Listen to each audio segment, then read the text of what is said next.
Hi.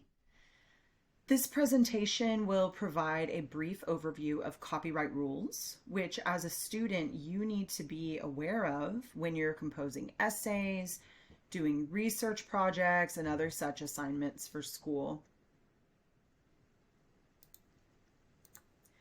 We'll begin with the basic terminology, and we will go a little more in depth on each of these terms later in the presentation. First, we have plagiarism, which you're probably familiar with at this point. This is using someone else's work without acknowledging them, claiming someone else's work as your own. Number two is copyright. That's a compound word, and it's the legal right to copy and distribute a creative work. Fair use is the permission for others to copy and distribute copyrighted works under certain conditions. And public domain, works that are in the public domain are not protected by copyright and can be copied and distributed by anyone. So why are we learning about copyright rules? As I said before, it's important for you as a student to have a good understanding of the guidelines of using outside resources as part of your schoolwork. After this lesson, you should be able to compare and contrast copyright, fair use, public domain, etc. You should be able to explain and demonstrate the ethical and responsible use and sharing of resources.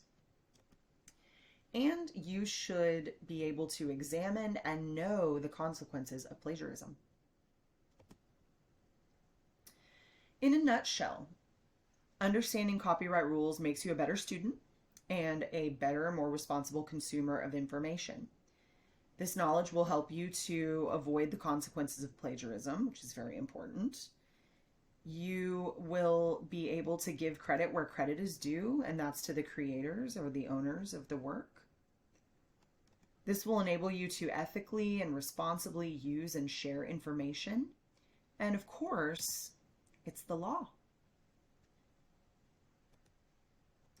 Plagiarism. Plagiarism is a pretty broad concept, okay? Obviously, using copyrighted material without permission or acknowledgement is plagiarism. But did you know that copying from a friend is plagiarism too? Anytime you use anything that's not your original work, even if it's just bits and pieces, you're plagiarizing. For instance, you didn't do your at-home essay for Miss Wiedmeyer's class. You're rushing and rushing, trying to get it done. You don't have time. All of your friends have done theirs, so you take a sentence from one person's, a sentence from another, mash them together, create an essay. That's plagiarism. The consequences for plagiarizing vary, of course, from district to district. Campuses have their own policies, and even teachers have their own individual policies. So they're going to be kind of different everywhere you go. Consequences can include losing partial or even full credit for an assignment. For instance, that essay that you plagiarized for Ms. Wiedmeyer's class, she might say, you can redo this with your own work, but you're only going to get up to a 50, or she might slap a 0 on it and not give you credit at all.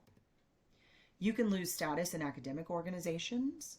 For instance, if you're in the National Honor Society, your faculty representative might kick you out of that organization for plagiarizing.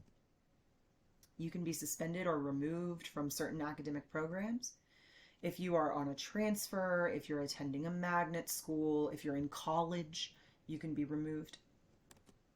You can also lose money, scholarship money that you've been awarded for plagiarizing. Our high school has its own 3-tiered policy that you were introduced to by your English teachers earlier on in the year. That can be accessed anytime on the Campus Community Blend page. So next we have copyright. Copyright, again, is the legal right to copy and distribute creative works. Most of the material you encounter has a creator or an owner who has the legal right to do what they want with it, right?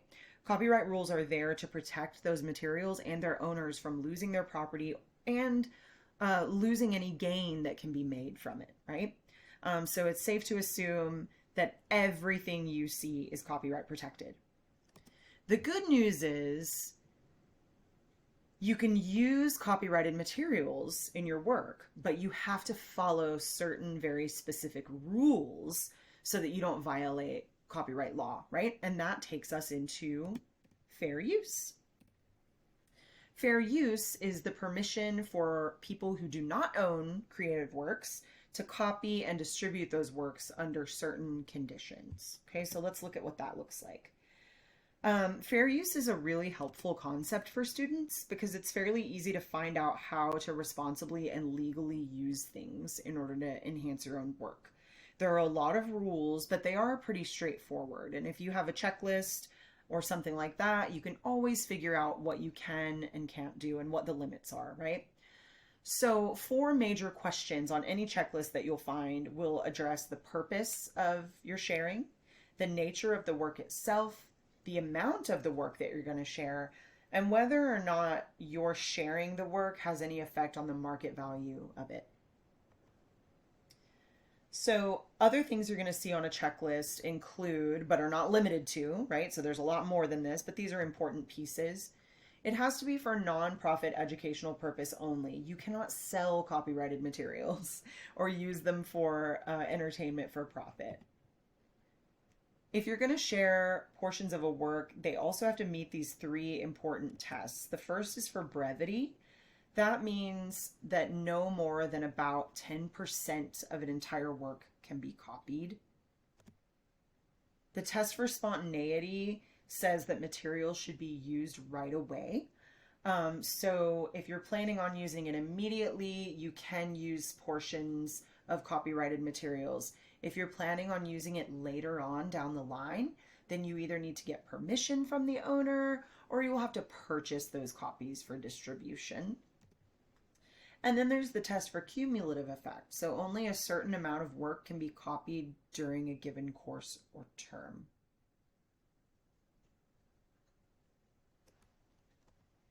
So then we have public domain. Again, works that are in the public domain are not protected by copyright law and can be copied and distributed by anyone.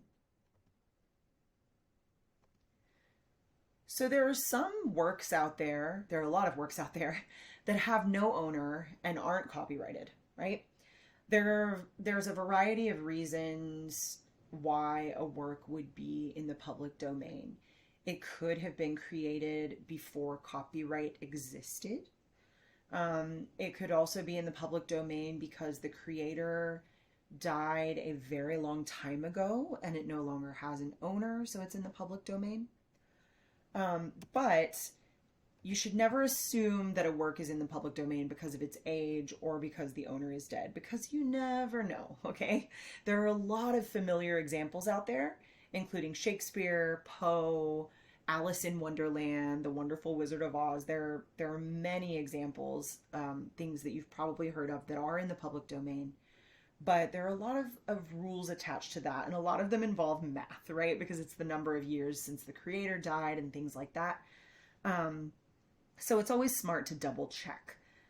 Again, because a work seems old or you know the original creator is dead doesn't necessarily mean it's up for grabs. If you recall the 4 big reasons that we need to learn the basics of copyright rules as students, we want to avoid plagiarism. We want to give credit to the creators who created the works.